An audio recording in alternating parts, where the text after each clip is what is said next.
Hi crafters, Karen here, and welcome back to another Spellbinders Crafty Advent Calendar series. Today is day number 16, and let's go ahead and get started. Behind 16 we have a square, and on the flip side of that we have a sentiment, and it says, "You made my day." I remove the white release paper, and we will be working with dies today. Now, with this kit, when you're working with sentiments, any project that you're working with, whether it be boxes like I'm doing today, or tags or cards, the front of that could be pretty much any design that you want. And because I'm working with sentiments, there's no really special theme to it, so you'll see what I do in just a minute. Here I'm just showing you the size of the dies. So I have the top of my box and an extra piece of cardstock, and I'm going to ink blend that piece of cardstock with the blue raspberry and jelly donut dye ink from Tailored Expressions. I'm going to use my Dotted Circles 3D embossing folder from Stampin' Up, and I will run that ink blended piece of cardstock through it, and then I will use my circle dies from Hero Arts, and I will cut out the center of that embossed piece. And that's where my sentiment will go. So we'll go ahead and get started. Now, I'm using 2 inks today for my ink blending, and I'm trying to get a kind of like a bluish color in there by mixing these 2 inks. And you'll see as I proceed with the blending that I do get a little bit of a bluish color in there, which is great because for the bottom of my box I did use some purple cardstock, and the purple cardstock is actually called a brushed cardstock, and it's from Cricut, and unfortunately they don't make that cardstock anymore. I was really disappointed when I went to go replenish my stash and buy some, and when I went to the website, it didn't even come up after I put it in. So I was really disappointed because I love, love, love the cardstock. And you'll see that later on in the video. Here I just want to ink blend the flaps of my box using the blue raspberry.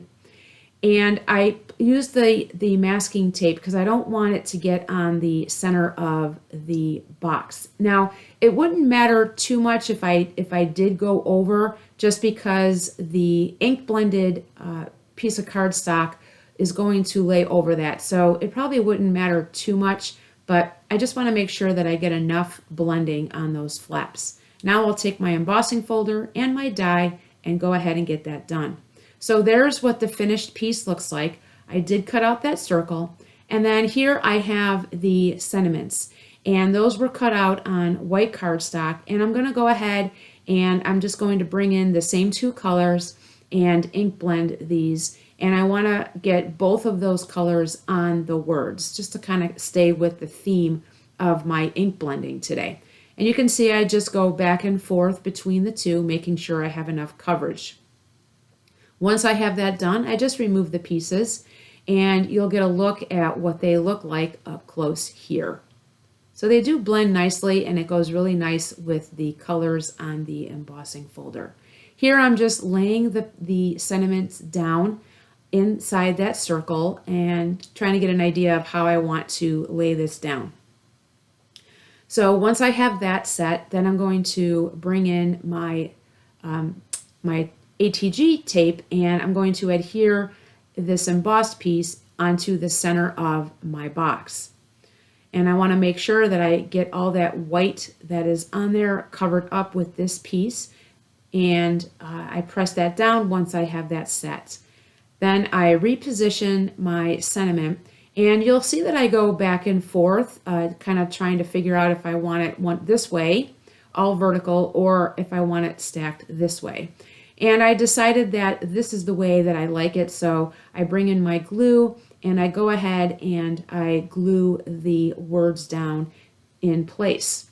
And when you're working with tiny pieces like this, you want to be careful with your your glue, so that you don't want anything leaking out. You don't want to add too much glue. And it does dry clear, but I always try to be careful with the glue anytime I'm working with small pieces. And that is the finished look. So now I'm going to put the box together. And as I mentioned in my previous videos of this series, I do use score tape with boxes. Score tape is a pretty strong adhesive, and I know that I will have good coverage here, and my box will definitely stay together by using this kind of tape. And then, when you're working with boxes like this, you want them sturdy enough, and you don't want them falling apart, because they're holding your cards and envelopes. Now here's that purple cardstock that I was telling you about, that really pretty brushed purple look. And this wraps up another video, friends, and until my next video, which is tomorrow, day number 17, I hope your day is a crafty day. Until then, we'll see you all again real soon. Take care, everyone. Bye-bye.